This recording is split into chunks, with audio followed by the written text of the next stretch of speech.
Assalamualaikum warahmatullahi wabarakatuh. Salam dan bahagia. Baik, kami dari kelompok 13 akan menjelaskan materi tentang definisi perubahan yang berkelanjutan. Sebelumnya kami akan memperkenalkan kelompok kami. Saya sendiri, Salmawati, NIM 2018 008136. Selanjutnya, Fahmi Maulida Kurniati, NIM 2018 008123. Selanjutnya, Jeffrey, NIM 2018 008239. Selanjutnya, Alosius dan Safroni. Assalamualaikum warahmatullahi wabarakatuh. Sebelum saya memperjelaskan materi kelompok kami, izinkan saya memperkenalkan diri terlebih dahulu. Nama saya Jeffrey Mangara, NIM 239. Baiklah, slide yang pertama akan dibawakan oleh saya sendiri. Perubahan transformasional. Saat abad ke-21 terungkap, sejumlah besar organisasi berkembang pesat mengubah cara mereka beroperasi dan berhubungan dengan lingkungan. Mereka persaingan global yang meningkat memaksa banyak organisasi untuk berhemat atau berkonsolidasi dan menjadi lebih ramping, lebih efisien dan fleksibel. Deregulasi mendorong perusahaan dalam jasa.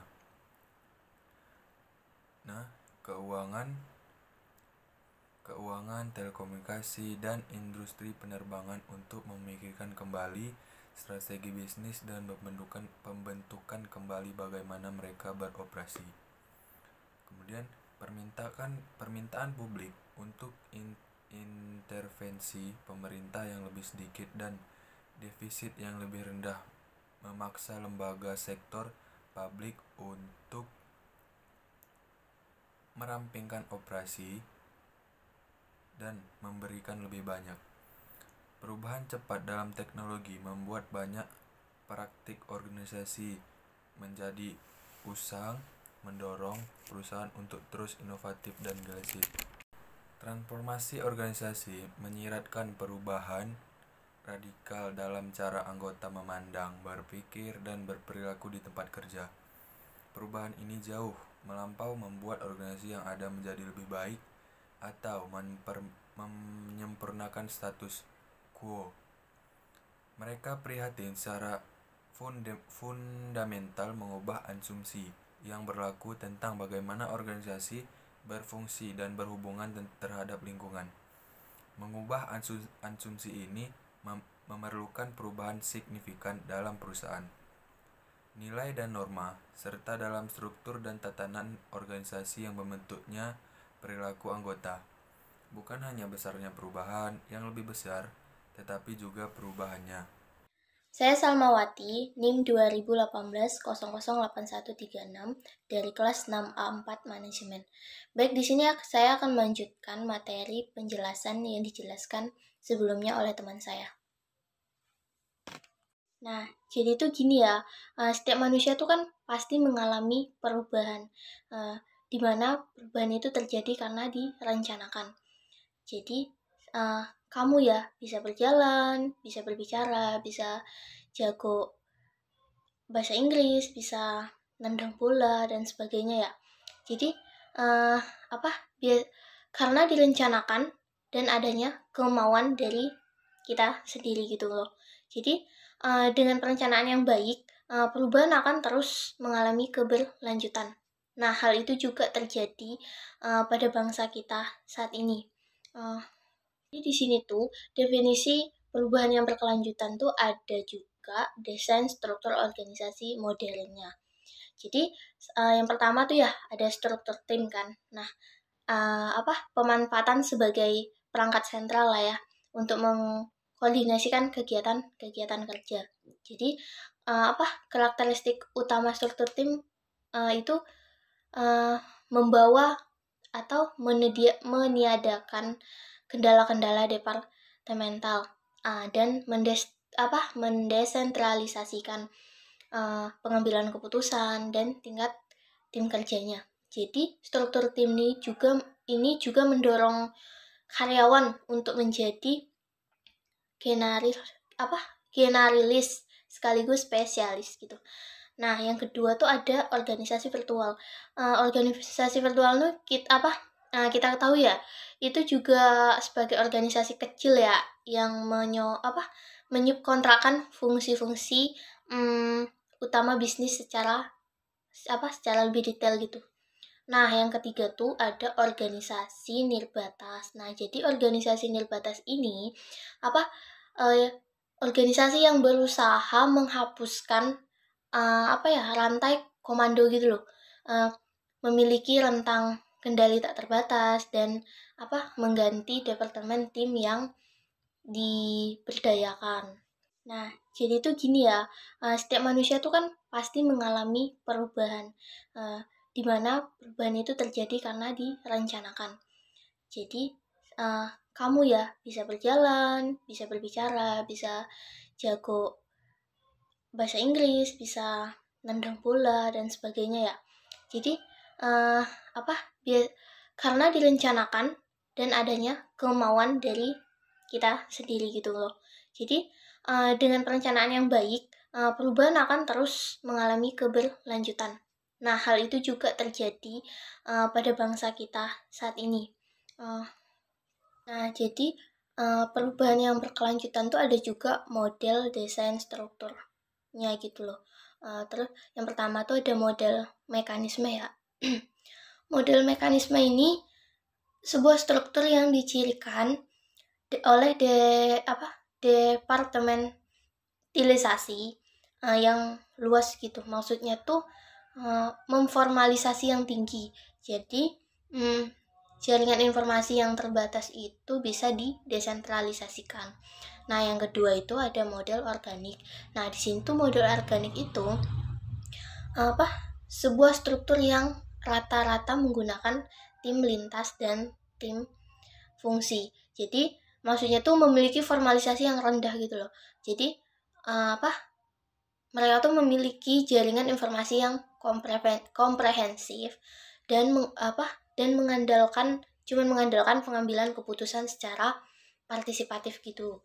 Nah, jadi tuh yang ketiga ada model piramid. Nah, model piramid itu yang kita ketahui itu model ini tuh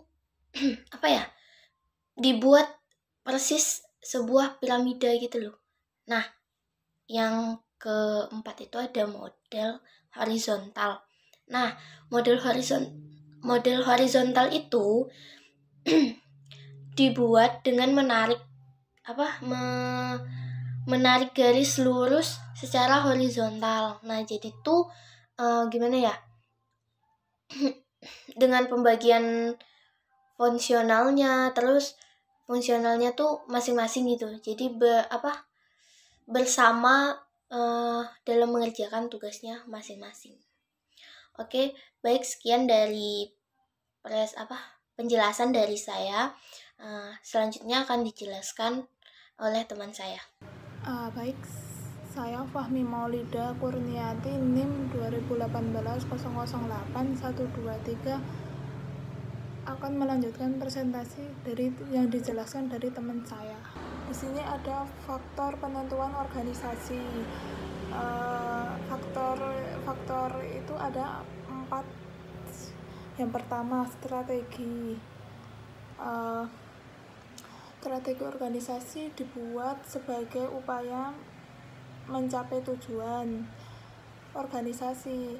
Oleh karena itu, jika struktur organisasi dibentuk sebagai jalan untuk mencapai tujuan, maka struktur organisasi pun selayaknya sejalan dengan strategi organisasi. Maka jika perubahan pada strategi organisasi akan berdampak pada perubahan struktur organisasi.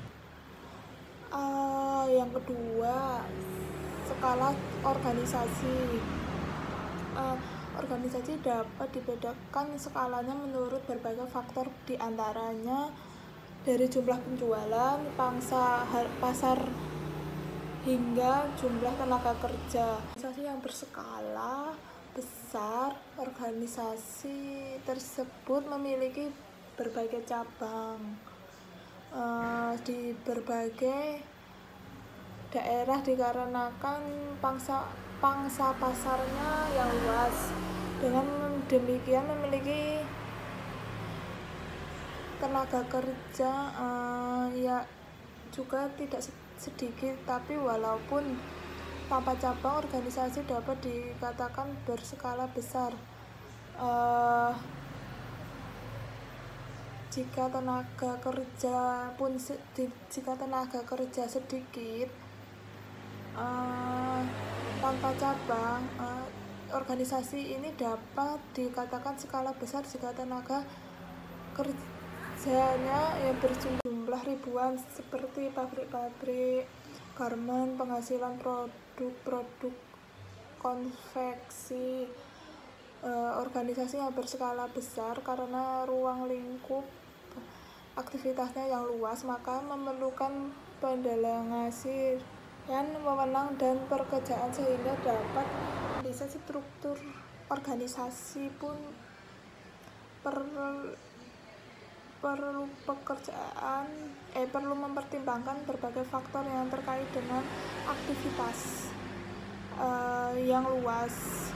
Sedangkan organisasi berskala kecil biasanya memiliki jumlah tenaga kerja yang sedikit karena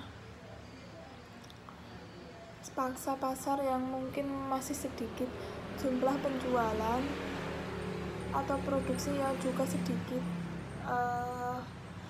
Organisasi yang berskala kecil biasanya memiliki struktur organisasi yang lebih sederhana dan tidak terlalu banyak terjadi pendelegasian wewenang dan pekerjaan. Yang ketiga, teknologi. Faktor teknologi yang dimaksud di sini adalah terkait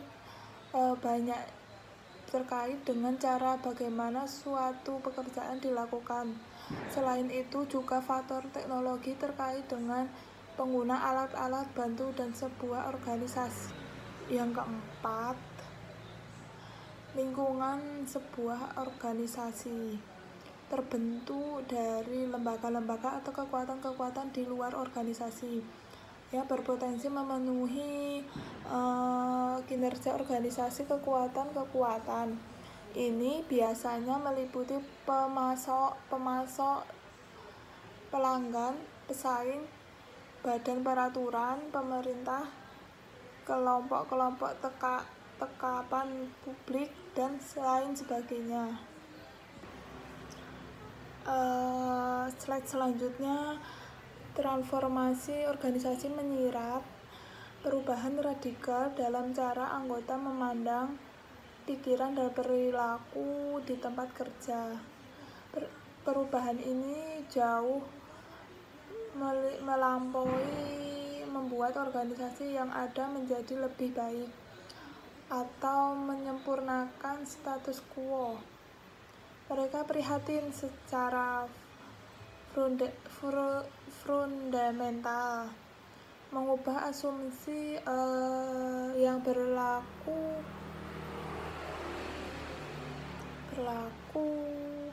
tentang bagaimana organisasi fungsi dan berhubungan terhadap lingkungannya. Mengubah asumsi ini memerlukan perubahan signifikan dalam perusahaan. Nah, nilai dan norma serta dalam struktur dan tataan organisasi yang dapat membentuknya perilaku anggota, bukan hanya sebesar perubahan yang lain lebih besar, tetapi juga perubahannya. Sekian penjelasan dari materi kelompok kami. Mohon maaf apabila banyak kekurangan. Saya akhiri. Wassalamualaikum warahmatullahi wabarakatuh. Salam dan bahagia.